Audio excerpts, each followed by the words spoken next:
So, imagine a patient. Let's call her Sarah.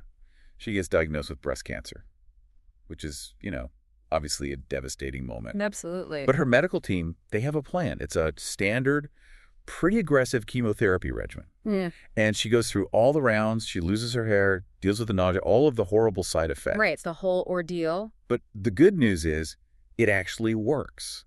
The scans come back clean. The tumor shrinks down. The cells die off. She goes into remission. Everyone just breathes this massive sigh of relief. It's the outcome every single oncologist fights for, the complete response. Exactly. But then, say, 6 months later, the cancer returns. And this is the part that is just truly terrifying. The doctors, they use the exact same drug again. Because logically, it worked the first time. It should work the second time. It should. But this time, the tumor just shrugs it off. It completely resists the chemo. Now, if you or I were to just open a standard biology textbook, the explanation for this is supposed to be pretty clear-cut. Right, well, the textbook explanation is just Darwinian evolution. We assume that while the drug killed off, say, 99.9% of the cells, 1 or 2 cells just happened to have a random genetic mutation, one that made them immune. They survived, they multiplied, and now the whole tumor is basically made of these mutant-resistant supercells. Survival of the fittest. It makes perfect sense. But here is the twist that is currently keeping researchers awake at night. Sometimes, when they go in and sequence those resistant cells, when they really look at their DNA, there are 0 new mutations. None. None. Yeah. Their genetic code is entirely identical to the cells that died in the first round. Genetically, they're the same, but behaviorally, They're completely different. Yeah. It's as if the cell lineage actually remembers the first attack. It learned from the experience. and that shouldn't happen. Because we are taught that biology, at a cellular level anyway, is supposed to be like physics, like billiard balls on a table. Billiard ball model, yes. If you know the position and the momentum of a ball right now, you know everything.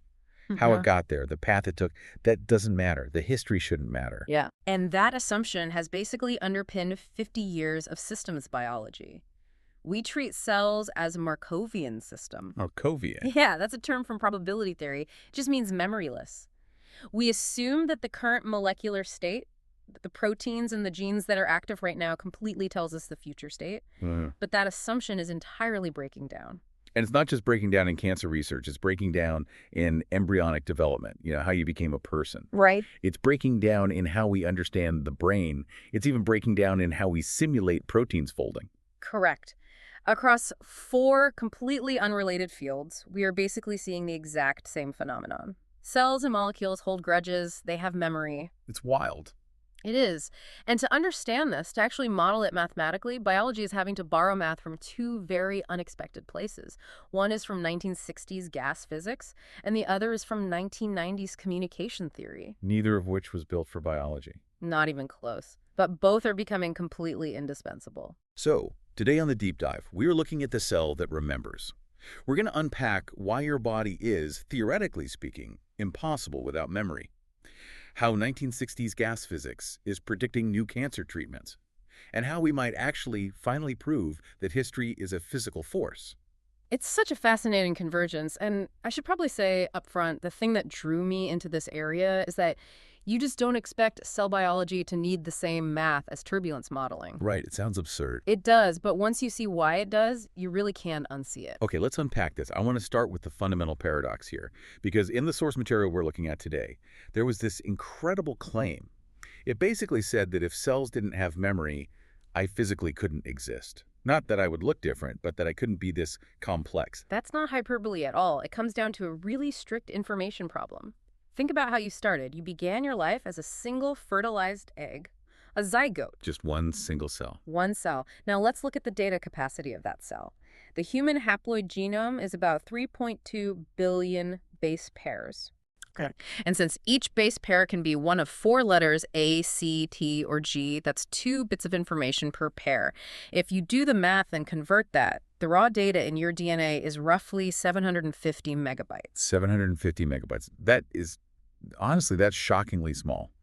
That's less than a decent high-def movie download. It's like one old school CD-ROM. Yeah, exactly. That is the starting condition. Now look at the endpoint. Look at you. You are an adult human with roughly 37 trillion cells. Give or take. Right. And you have over 200 distinct cell types: neurons, skin cells, liver cells, T cells. Your genome has about 20,000 genes, but through this process called alternative splicing. Where the cell kind of reads the same gene in different ways. Exactly. Through splicing, those 20,000 genes produce over 200,000 distinct protein variants. So the structural and combinatorial complexity of your body vastly, vastly exceeds 750 megabytes. So I literally have more information in me right now than was in the original instruction manual that built me. Orders of magnitude more. And that creates a massive theoretical problem if you believe in that billiard ball model of biology. Why? I mean, why can't the cells just generate that complexity as they divide and grow? Because of a theorem in information theory. It's called the Data Processing Inequality, or the DPI. It was formalized by Cover and Thomas, and it is a bedrock principle in information theory. It essentially says that in a Markov chain, remember, a process where step C depends only on step B, and it doesn't look back at step A. Right, a memoryless process. Yes.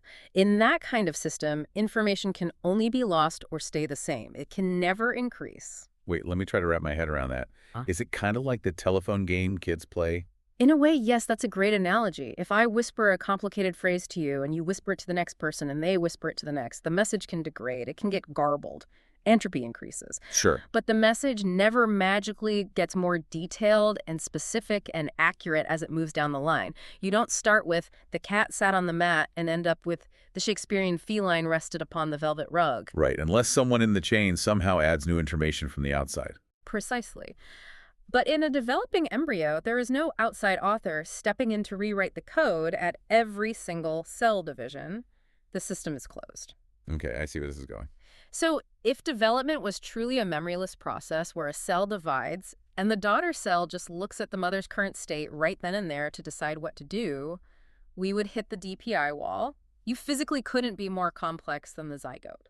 Because the information can't spontaneously increase in a Markov chain. Exactly. So the sheer fact that I exist and that I am this complex proves that cells cannot be Markov chains. It proves that development must be history dependent.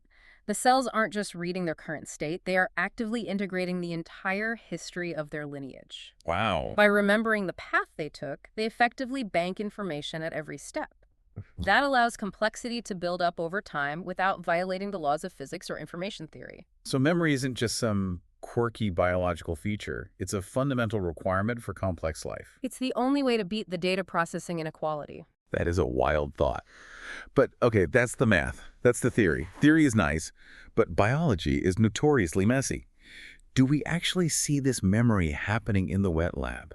Or is this just mathematicians telling biologists what they ought to be seeing? Well, we see it. The biological evidence is overwhelming, honestly, once you know what to look for. One of the clearest examples is just in the architecture of gene networks. How so? Back in 2002, there was this landmark paper by Shenor, Milo, and Achola.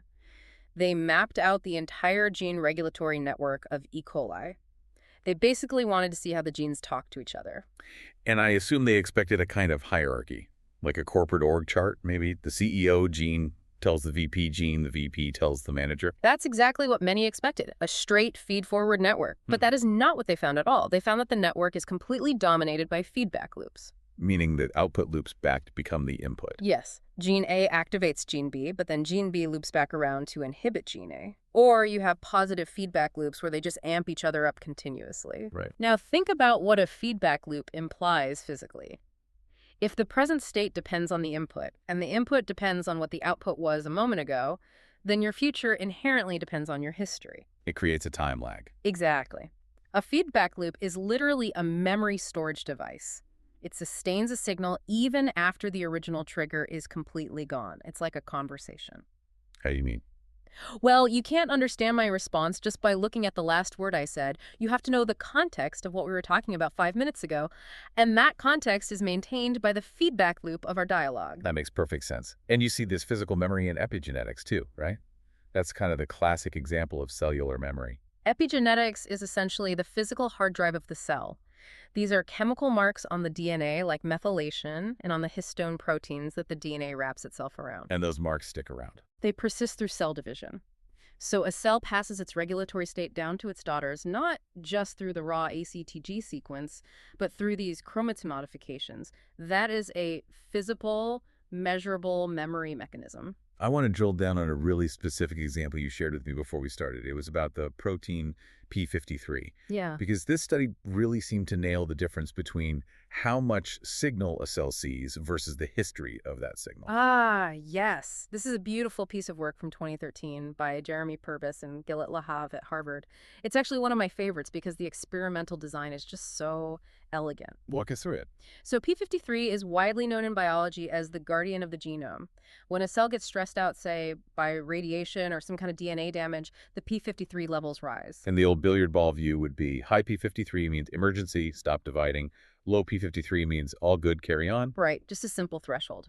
But Purvis and Lahav suspected the cell was processing information a bit smarter than that. So they engineered these cells where they could artificially control the P53 levels precisely using light and chemicals. Okay, so they have a dial for the P53. Exactly. They took one group of cells and exposed them to a sustained high level of P53, just constant pressure. And what happened? The cells went into arrest. They completely stopped dividing. They essentially said, okay, the alarm is ringing constantly, we are locking down. Which makes total sense. That's what you'd expect. But then they took another group of cells and they gave them the exact same total amount of P53 molecules, but they delivered it in pulses. On, off, kind of like a heartbeat. Wait, so the exact same number of molecules, the same total dosage, just a different pattern over time. Precisely. And the outcome was completely different. The cells proliferated, they grew, they actually treated that pulse signal as a survival rhythm, which is entirely distinct from the death tone of the sustained signal. That is just incredible. The cell isn't just measuring the concentration in the beaker, it's actually decoding the rhythm. It is reading the history of the signal. Think about it. To distinguish a pulse from a constant flat line, you have to compare now to 5 minutes ago. Right. That is the very definition of non-Markovian behavior. If the cell were memoryless, it would only react to the P53 level at that exact second. It wouldn't know if that high level was part of a pulse or just a sustained flat line. It wouldn't have the context. Exactly. Okay, so we firmly established the paradox here. The DPI says we can't exist without memory. The biology proof that cells do read history using feedback loops and epigenetics. But here is the massive problem you hinted at in the intro. The math we use in biology. Yeah, standard biology, the stuff we use every day to model cancer growth and test drugs, it doesn't have the math to handle this, does it? It doesn't. Standard systems biology is built almost entirely on ordinary differential equations, or ODEs. Right. Generally speaking, these equations look at the state of the system at time pass, and they calculate the rate of change. They inherently assume that the rate of change depends only on the current state. The billiard balls again. Exactly. To handle memory where the rate of change depends on what happened at time pat minus 10, we need completely different tools. And this is where the story gets a bit strange. Because the tools we actually need have been sitting around in dusty library stacks in completely different university departments. Yes. Let's introduce them properly. Tool number one comes from physics. From statistical mechanics, specifically. Back in the 1960s, there were two physicists named Hajime Mori and Mori-Zwanzig. They were working on a really complex problem involving gases and fluids. Okay. Imagine you have a box of gas, and inside it are billions and billions of individual particles. Total chaos. They're all just bouncing off each other constantly. Right. Now, if you want to perfectly predict what that gas will do, in theory, you need to track the position and the velocity of every single one of those particles. But that is computationally impossible. You can't track Avogadro's number of variables. There's just too many variables. You need a computer the size of the known universe. Exactly. Yeah. So Mori and Zwanzig asked a very practical question. How do we simplify this math? They decided to split the whole system into two distinct groups of variables. First, you have the slow variables. These are the things you can actually see and measure easily, like the overall density of the gas or maybe the position of a really large particle floating in it. Oh, yeah. And then you have the fast variables. That's the chaos, the billions of tiny, rapid molecular collisions that you just want to ignore. So you zoom out, you focus on the big picture, and you try to smooth out the noise. You project out the fast variables. That's the formal mathematical term for it. But here is the absolute genius of the Mori-Zwanzig formalism. This is the key concept for everything we're talking about today. Lay it on us. They realize that when you mathematically ignore those fast variables, they don't just vanish from the universe. You can't just delete them from the equation without consequences. They have to go somewhere. They do. They leave a ghost behind. Their influence on the slow variables actually shows up in the new equation as a memory kernel. A memory kernel. Okay, explain that intuition for us. Why does ignoring fast, tiny stuff automatically create memory? Let's use an analogy. Imagine you're dragging a spoon through a thick pot of honey. Okay, got it. The honey is made up of billions of fast-moving molecules. You really don't want to track them. You just want to track the path of the spoon. But as you move that spoon, the honey molecules get pushed out of the way, and then they slowly flow back to fill the void you just created. Right. That flow back pushes on the spoon. So the spoon feels drag. It feels resistant. It feels drag. And that drag is, mathematically speaking, the memory of where the spoon was a moment ago. The honey takes time to relax back to normal. So the resistance the spoon is feeling right now depends heavily on how fast you moved it a second ago. Oh, wow. By choosing to ignore the granular details of the honey molecules, you are strictly forced to add a memory term friction to the equation of the spoon. Okay, so the mantra here is basically, when you zoom out on a complex system, the details you lose don't vanish. They become memory. That is exactly the mantra, and it is rigorous, exact mathematics. It's not just a poetic approximation. If you choose to ignore the fast molecular details of a cell, which in biology we always do because we can't possibly track every single protein, and you only look at the slow, observable changes, the math literally demands that you include a memory term. The lost details manifest as history dependence. That is profound. Yeah. So that's tool number 1. Mori-Zwanzig. It tells us how to model memory physically. What is tool number 2? Tool number 2 handles the causal loops, the feedback problem we talked about, and it comes from communication theory. Yeah. In 1990, an engineer named James Massey presented this really groundbreaking paper. He was dealing with a problem in how we measure information flowing through telecom networks. Like phone lines and data cables. Yes. In that field, there's a standard statistical measure called mutual information. It basically tells you how much two signals are correlated with each other. Like if I see smoke, I know there's fire. They're correlated. Exactly. Mutual information is fantastic for finding correlations, but it has a major flaw. It is completely symmetric. It tells you that A and B are related, but it cannot tell you if A caused B or if B caused A, or if they're just constantly talking back and forth in a loop. Which is exactly the hairball problem in biology we mentioned earlier. Everything is a feedback loop. Exactly. If gene A kicks gene B and then gene B kicks gene A right back, mutual information just sees a mess. It double counts the information. It's basically like listening to two people screaming at each other and trying to figure out who started the argument just by measuring how loud the room is. You can't do it. So Massey needed a way to find the instigator. Right. So he developed a new metric called directed information. It specifically measures time-ordered causal flow. It asks a very subtle conditional probability question. Does knowing the past of signal A help me predict the present of signal B, even if I already know the past of B? That is subtle. Run that by me one more time. Think of it this way. If I know your past and I can predict your future perfectly based on that, then knowing my past doesn't add any new predictive power. Right. I'm just doing my own thing. But if knowing my past suddenly makes the prediction of your future more accurate, then information must be flowing from me to you. Ah. So it puts a directional arrow on the map. It distinguishes the cause from the effect. It separates the driver from the passenger. Yeah. And remarkably, Massey actually proved a conservation law for this.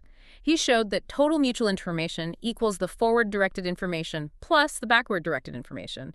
It perfectly, cleanly dissects the feedback loop. So we have these two alien tools. We have Mori-Zwanzig from 1960s gas physics saying that the details you ignore become the memory you must model. And we have directed information from 1990s telecom saying, here's exactly how you track cause and effect inside a messy feedback loop. Yes. And now, really for the first time, these two specific tools are rapidly converging on biology. They are solving deeply entrenched problems that standard biological math simply couldn't touch. All right, let's dive into Act 2, the convergence. We've got 4 distinct fields where this is playing out right now. Let's start where the stakes are literally life and death. Let's go back to cancer. Let's go back to Sarah, our patient from the cold open. Her tumor is resisting therapy, but as we said, it hasn't mutated genetically. The standard models, the ones based on those billiard ball ODEs, predict that the tumor should still be sensitive to the drug. Those models are failing her. So how does the new math actually help, Sarah? Well, researchers are now beginning to model these tumors using something called fractional order differential equations. Whoa, okay. Fractional order. That sounds like something Geordi LaForge would say on Star Trek. Translate that for us. I know, it sounds intimidating. In standard calculus, a normal derivative asks a simple question. What is the slope of the curve right now? It's entirely instantaneous. Okay. A fractional derivative asks a much deeper question. What is the rate of change given the weighted history of the entire curve? It mathematically bakes the history of the system right into the calculation of the present moment. So they are treating the tumor not just as a collection of isolated memoryless cells, but as a cohesive system with a deep history. Exactly. And when they plug these fractional models into their simulations, they start predicting resistance trajectories that actually match what we see in the clinic. The math suggests that the tumor population retains a collective memory of that first drug exposure, and it's stored in those regulatory and epigenetic states we talked about earlier. But it gets even more physical than just gene regulation. Right. You know, you sent me this fascinating paper about cancer cells actually moving, Yeah. about their physical bodies. And this is where that honey and spoon analogy really comes back. Yes, this is where Mori-Zwanzig is applied incredibly literally. Think about a cancer cell undergoing metastasis. It breaks off from the primary breast tumor, and it has to travel somewhere else, like to the lung or the bone. Right. To do that, it has to actively crawl through dense tissue. It has to squeeze itself through tiny microscopic gaps between other normal cells. And it's a squish. It has to squish. Now, a cell isn't just a balloon full of water. It has an intricate cytoskeleton, a complex physical scaffolding made of structural proteins like actin and microtubules. And that scaffolding is viscoelastic. Like memory foam? Exactly like memory foam. If you squeeze memory foam, it deforms. And when you let go, it doesn't just snap back instantly. It slowly creeps back to its original shapes. It literally remembers the squeeze. Right. So if a cancer cell violently squeezes through a tight tissue gap, the internal mechanical stress from that squeeze persists inside the stem for a very long time. Wait, so a cell that just squeezed through a tiny hole is physically, mechanically different from a cell that didn't, even if they look completely identical under a standard microscope? Yes. Its internal mechanics are still wound up. It is mechanically stressed. To model this movement accurately, researchers like Mitterwallner and his colleagues are using the generalized Langevin equation, the GLE. And what is that? That is literally the exact equation Mori and Zwanzig wrote for tracking gas particles in a fluid, but now it's being applied to a living cell crawling through human tissue. And this leads to actual practical drug ideas, because that's the ultimate promise here, right? Not just having cooler math, but developing better medicine. This is the most exciting part for me. Researchers recently analyzed the motion of microtubules. Those are the really stiff, rod-like structures inside the cell skeleton, inside dividing cells. Okay. They applied the Mori-Zwanzig framework to the data, and they found a massive memory kernel connecting the microtubules to the rest of the cytoskeleton. The movement and behavior of the microtubules are heavily influenced by the history of the cell's overall shape. I follow. Now, many standard chemotherapy drugs, like Taxol, specifically target microtubules. They freeze them up so the cell physically can't divide. But the cells develop resistance. Right. But this new mathematical finding suggests a really novel hypothesis.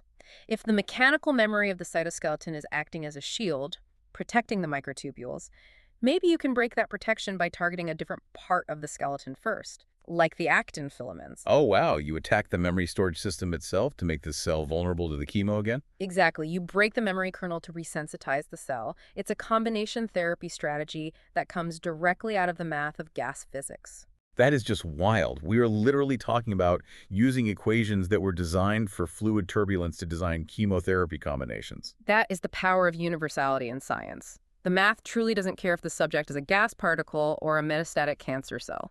If the system has hidden fast variables, it has memory, and you can exploit that. Okay, let's move to the second field, embryonic development. Earlier, we talked about the billiard balls. But in development, the classic visual metaphor is a landscape, isn't it? Right, Waddington's landscape. Conrad Waddington proposed this in the 1950s. Picture a marble rolling down a contoured hill. The hill has all these branching valleys and grooves. And the marble is the cell. Yes. The marble is an unassigned stem cell. As gravity pulls it down, it hits a fork in the road, goes left or right, and eventually settles into a deep valley at the bottom. Those valleys represent the final cell fates: skin, neuron, muscle, whatever. And the old rule has always been, the marble doesn't remember the path it took down the hill. Once it's resting in the valley, it's just in the valley. If I have two marbles sitting in the muscle cell valley, they are fundamentally identical, regardless of how they navigated the forks. Right. That's that Markovian state assumption again. But recent single-cell sequencing data is completely smashing that idea. It turns out the specific timing of how the marble rolled and the environmental noise it encountered on its way down fundamentally changes the final outcome. The path matters. The path matters deeply. We see this with something called morphogen memory. Morphogens are the signaling molecules that wash over cells to tell them what to become. It turns out cells don't just react to the morphogens simply being present. When do they react to? They react to the total accumulation of the signal over time. A cell that saw a weak signal for 10 straight hours behaves entirely differently than a cell that saw a strong signal for 2 hours, even after the signal is completely washed away. But the real smoking gun here, the paper that really caught my eye, comes from a study by Caleb Weinreb and his colleagues. It was published in Science in 2020. I spent a long time looking at this one because it's just a brilliant piece of biological detective work. It really is a landmark paper. They tackled hematopoiesis, which is the formation of all your different blood cells, and they wanted to ask the ultimate billiard ball question. Can we perfectly predict what a stem cell will become just by looking at the genes it has turned on right now? Right. If the current state is all that matters, we should be able to predict its fate. Exactly. So they used an incredible technique called clonal tracing. They used a viral barcode to tag the DNA of the parent stem cells. Oh, think of it kind of like putting a unique microscopic ankle bracelet on a bird. Every time that bird has chicks, the chicks inherit the exact same birthright. So you can trace the family tree perfectly over generations. Yes. But then they combine this tracing with single-cell RNA sequencing. So for thousands and thousands of individual cells, they knew two vital pieces of information. One, who is your exact family? That's the lineage history. And two, what specific genes are you using right this second? That's the current state. And what do they find? Because this is the crux of it. They found pairs of cells that had nearly identical gene expression profiles. I mean, if you looked at them purely as billiard balls, just measuring their current transcriptome, they were the same cell. Okay. But because of the barcodes, they knew these cells came from entirely different lineages. And critically, those two seemingly identical cells had completely different fate biases. One was biologically destined to become a neutrophil, and the other was destined to become a monocyte. So they look exactly the same to our best instruments, but they act differently in the future because they have different histories. That is the core finding. The current snapshot of the transcriptome was simply not enough to predict the future. The lineage added crucial predictive power. Now, I have to play devil's advocate here for a second. And you have to put on your rigorous, skeptical scientist hat. Always. Isn't there a simpler explanation for that? You mean the hidden variable argument? Exactly. Yeah. A critic would look at that and say, well, maybe they are actually identical. Maybe there is some subtle protein you didn't measure or some tiny hidden change in the chromatin that your RNA sequencer missed. And that is the thing that makes them different. Basically, you just didn't look close enough. And that is a completely fair and necessary critique. It's the biggest hurdle in this field. In biology, we can practically never measure everything. We are always looking through a keyhole. So yes, maybe if we sequenced every single protein, every metabolite, and every lipid in those two cells, the difference would suddenly appear as a physical molecule, and the magical memory would vanish. Right. It's just ignorance of the current state. But here's the massive counterpoint to that. Weinreb and other mathematicians have found that mathematical models that explicitly include a memory kernel, non-Markovian models, fit the experimental data significantly better than standard models. Okay, so what does that mean practically? It suggests that even if there are hidden variables, those unmeasured proteins, they behave dynamically like memory. They act as a mathematical drag force from the past. So practically speaking, treating the cell as a system with memory is the correct mathematical approach, even if we hope to one day find the exact hidden molecules doing the work. Got it. So Waddington's landscape definitely needs an update. The marble remembers the hill. Or perhaps, going back to our earlier analogy, the hill is made of memory foam. I love that. The hill deforms as you roll over it. Okay, let's move to Act 2, Section C networks, the hairball problem we teased earlier. This brings us right back to directed information and James Massey. Because whether you are looking at thousands of genes interacting inside a single cell, or millions of neurons firing in the human brain, you have a massive network problem. In a gene network, everything correlates with everything else. Right. If I look at a map of a gene regulatory network, it literally just looks like a giant tangled mess of lines. A hairball. It's a hairball. Yeah.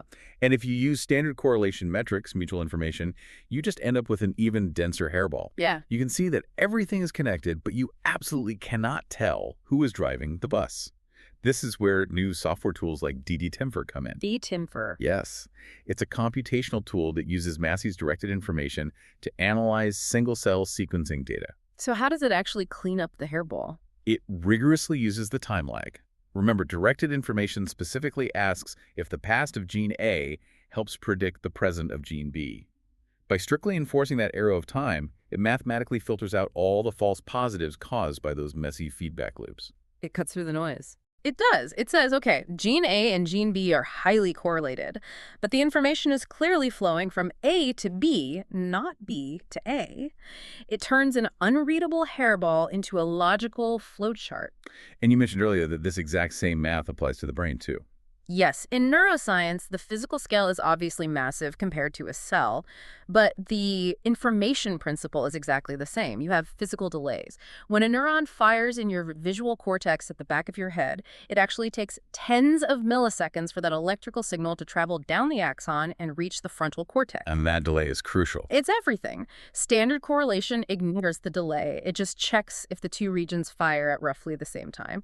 You know the old saying, neurons that fire together wire together. Right. But directed information and a related metric called transfer entropy, developed by Thomas Schreiber, they love the delay. They use that tiny tens of milliseconds gap to definitively establish causality. So how are they using it? Neuroscientists are using it to map information flow in healthy brains versus, say, brains with schizophrenia or epilepsy. They aren't just seeing which regions are connected, they are seeing who is shouting at whom.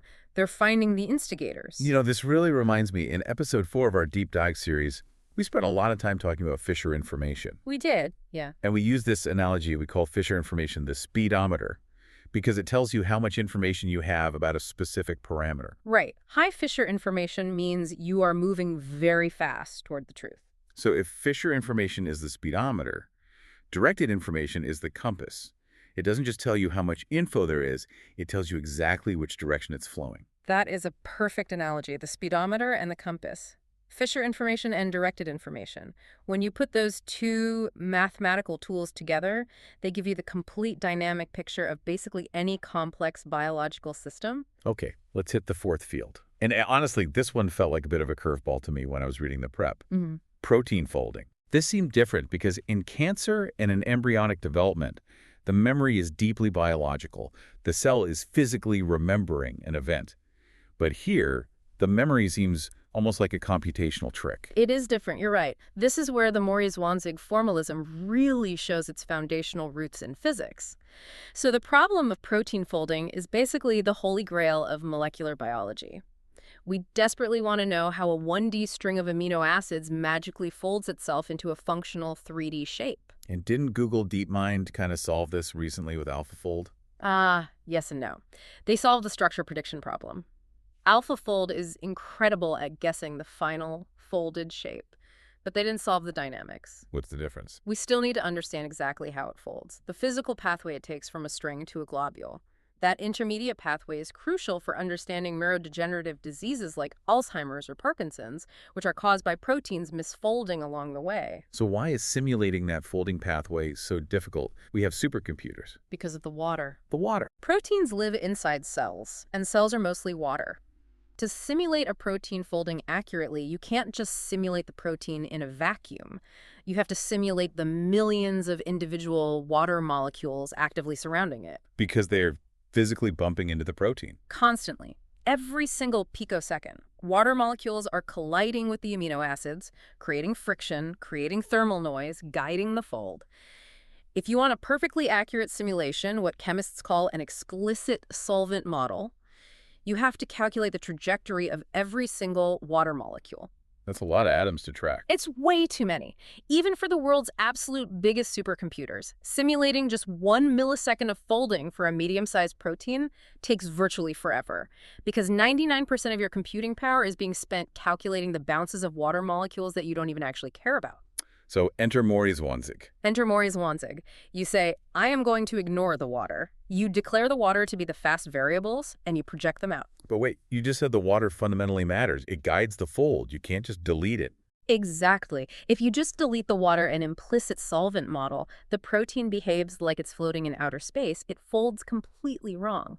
So when you choose to mathematically ignore the water, Mori-Zwanzig says you must replace it with a memory kernel. The friction and the thermal noise of the water literally become a memory term acting on the protein chain. So the memory kernel mathematically represents the physical pushback of the ocean of water. Yes. Think of the spoon and the honey again. The honey is the water. We ignore tracking the honey molecules, but we add a memory of drag to the equation of the spoon. The protein's motion depends heavily on its own history, because the water it displaced a picosecond ago is rushing back and pushing on it right now. So you completely replace an entire ocean of atoms with one memory equation. That's the trick, and this is currently leading to some really incredible technology. There is a brand new computational framework called MEMNets, MEMNets. It brilliantly combines modern deep learning with the 1960s Mori-Zwanzig formalism. AI enters the chat. Inevitably, right. But it's actually using AI in a very focused, clever way. The AI isn't just guessing the fold. It tries to find the absolute best slow variables, the best, most efficient way to describe the protein's shape changes by actively trying to minimize the size of the memory kernel. Wait, explain that. It essentially asks, what is the simplest possible way I can look at this complex protein so that its history matters the least? It's mathematically optimizing the view. It's an AI learning which precise details it can safely forget. And by doing that, it compresses the math. It makes dynamic simulations possible that were previously totally impossible. We can actually simulate these folding pathways without wasting time calculating 1 billion water molecules. So let's recap the grand pattern here, because it is genuinely striking.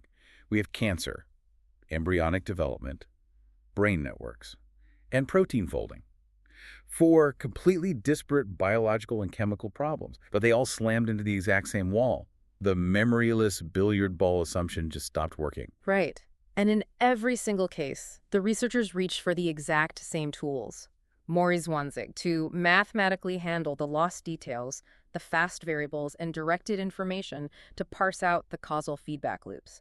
And I really want to emphasize this point. These fields were not coordinating this. The cancer biologists were not reading the computational protein folding papers. They were in completely different buildings, different conferences. Different worlds entirely. This convergence happened strictly because the biology demanded it. The raw data forced them to abandon Markovian models and find these specific tools. That is always the sign of a massive, real discovery, when different people find the exact same answer while sitting in completely different rooms. Precisely. It's the hallmark of a foundational truth. So, Act 3. What does this all ultimately mean? We have the rich theory. We have the new math tools. But the big question still remains, and we touched on this with that hidden variable critique during Waddington's landscape, is the memory truly real? Or is it just that we haven't measured enough stuff yet? That is the million-dollar question in the field right now. Is memory just a fancy mathematical word we use to cover up our ignorance of the current state? You mentioned an experiment to me that could settle this. A definitive Tier 1 experiment that maybe hasn't been executed perfectly yet, but all the technological pieces finally exist to do it. Yes, the pieces finally exist. To definitively prove cellular memory is a real, irreducible physical force, we need to do a very specific, stringent test. First, we need to know the entire physical history of a cell perfectly. And for that, we finally have CRISPR lineage recording. Explain that briefly for those who might not have heard of systems like Memoir or Scritchtalt. Sure. It's an absolutely genius technique. You basically engineer a tiny artificial scratch pad of DNA, and you insert it into the genome of a cell. Then you add a Cas9 enzyme, the famous molecular scissors, but you program it to just make random, harmless cuts in that scratch pad over time. Like a prisoner putting a tick mark on the cell wall every single day. Exactly like that. As the cell divides, the daughter cells inherit all the previous scratches from the mother, and then they start adding their own new scratches. By sequencing and reading that scratch pad at the end of the experiment, you can computationally reconstruct the entire exact family tree. You have a permanent genetic record of the cell's history. You are literally writing the history into the DNA tape. Okay. So here is the ultimate experiment. Step 1. You take a complex developing system, like a mouse embryo. Step 2. You use that CRISPR recording to meticulously track the lineage of every single cell as it grows. Okay. Step 3. You use advanced single-cell sequencing to measure the current state, the transcriptome, the accessible proteins, everything you can possibly grab from the snapshot. So you have the complete family tree and you have the incredibly detailed snapshot. Right. Step 4. You comb through your massive data set and you search for twins. You find 2 cells that look entirely identical in the snapshot, same exact genes turned on, same proteins floating around.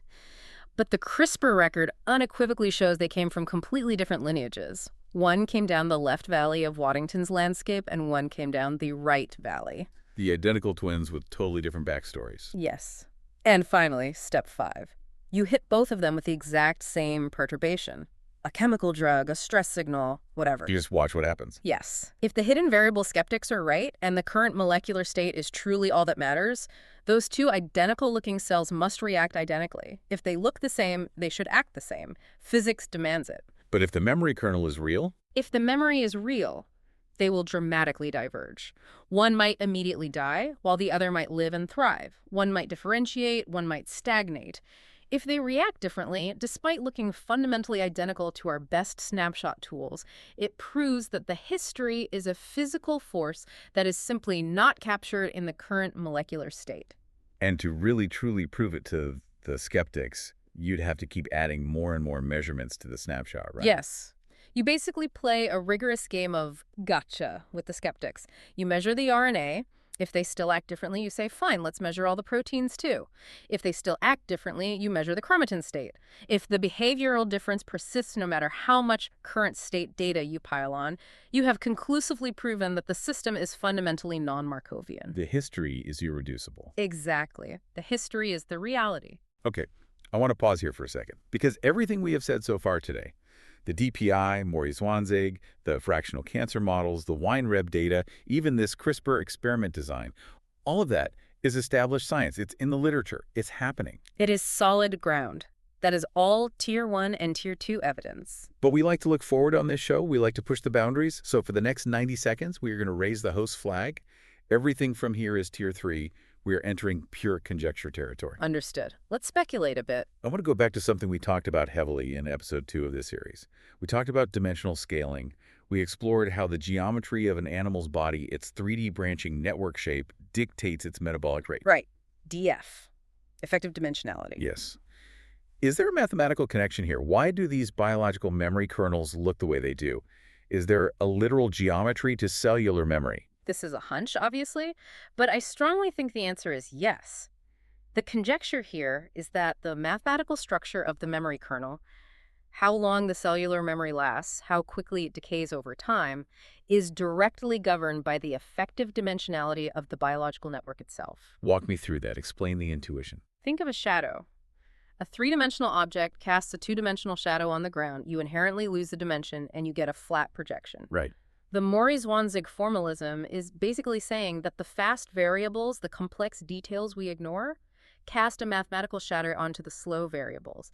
That shadow is the memory. Okay. My guess is that the complexity and duration of that shadow depends entirely on the dimensionality of the system that is casting it. If a gene regulatory network is highly densely interconnected, meaning it has a high effective dimension, the memory it casts might be very short and sharp. If it's lower dimension. If it's a sparse lower dimension network, the memory kernel might be incredibly long-tailed. It might persist for generations of cell divisions. Wait, so the physical shape of the gene network actually determines the length of the cell's memory? Exactly. It implies that in the future, we could theoretically predict the memory capacity of a cell just by calculating the fractal dimension of its gene network. We wouldn't even need to measure the cell's history. We could derive the degree of history dependence purely from the geometry of the system. That is wow. That ties everything together perfectly. Geometry, information theory, and biology, all in one equation. It's a really beautiful, elegant thought, but again, completely Tier 3, untested. Flag is down. We are back to Earth. Back to Earth. Let's wrap this up. We have covered a truly massive amount of ground today. I want to give the listeners a clear scorecard. Yeah. How confident are we in these core ideas? Okay.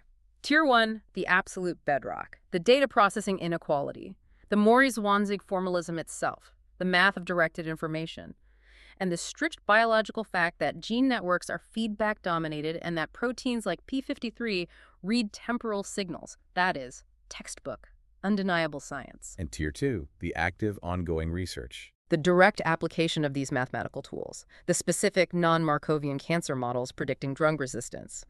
The Weinreb lineage results, we know the history effect is definitely there, but we are still vigorously debating the magnitude versus hidden variables. And memnets for protein folding. These are published, peer-reviewed, and rapidly growing fields. And Tier 3 was the dimensionality and geometry idea we just discussed. Yes. Just a fascinating mathematical hunch. Give me the final 3 takeaways for the listener. If they're trying to explain this deep dive at a dinner party tonight, what do they say? Takeaway 1 is the core insight. When you zoom out on any complex system, the details you lose don't vanish, they become memory. This is rigorous math, not poetry. The drag of the past is literally just the shadow of the details we chose to ignore. Got it. Takeaway 2. Takeaway 2 is the convergence. Biology is forcing completely diverse fields, cancer, embryonic development, neuroscience, proteins to adopt 1960s gas physics and 1990s communication theory. It wasn't a philosophical choice. The raw data simply demanded it. And takeaway 3. Takeaway 3 is the future. We finally have the specific tools, advanced math, plus CRISPR lineage recording to experimentally prove if development is history-dependent. We are genuinely on the verge of being able to read the cell's diary. It really changes how you look at yourself in the mirror, doesn't it? Every single cell in your body is carrying a deep, intricate story, a physical memory of exactly where it came from that no snapshot measurement can ever fully read. But for the first time in human history, we actually have the technology to listen to it. And that profound shift is going to change everything, from how we approach cancer treatment to how we engineer new tissues. Incredible. Thanks for diving deep with us today. My pleasure, anytime. And thank you for listening. Keep asking questions.